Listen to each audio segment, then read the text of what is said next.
نحمده ونصلی علی رسولہ الکریم اما بعد۔ حضرت ابو ہریرہ رضی اللہ تعالیٰ عنہ سے روایت ہے کہ رسول اللہ صلی اللہ علیہ وسلم نے فرمایا کہ ایک شخص نے اپنے نفس پر بڑی زیادتی کی اور بہت ظلم کیا، یعنی غفلت میں اللہ کی نافرمانی کرنے والی زندگی گزارتا رہا۔ جب اس کی موت کا وقت قریب آیا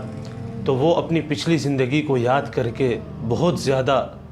ڈر گیا اور اللہ کا خوف اس کے دل میں پیدا ہو گیا، اور آخرت کے برے انجام سے وہ بہت زیادہ ڈر گیا،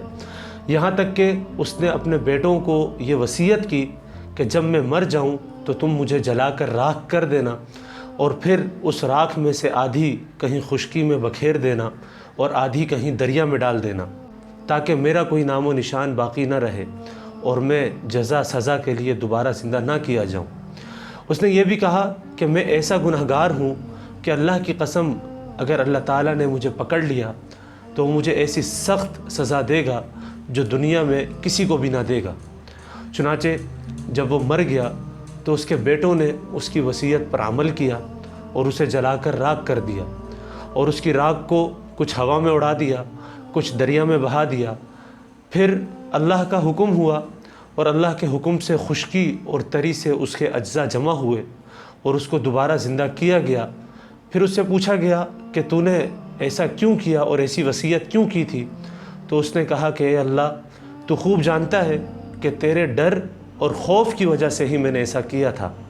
پھر رسول اللہ صلی اللہ علیہ وسلم نے یہ واقعہ بیان فرما کر یہ بات بیان فرمائی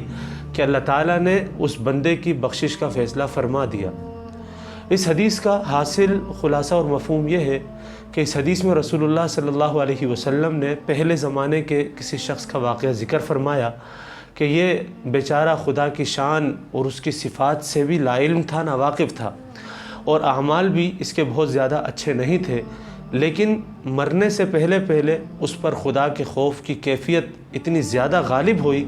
کہ اس نے اپنے بیٹوں کو ایسی جاہلانہ وصیت کر دی، اور بیچارہ سمجھا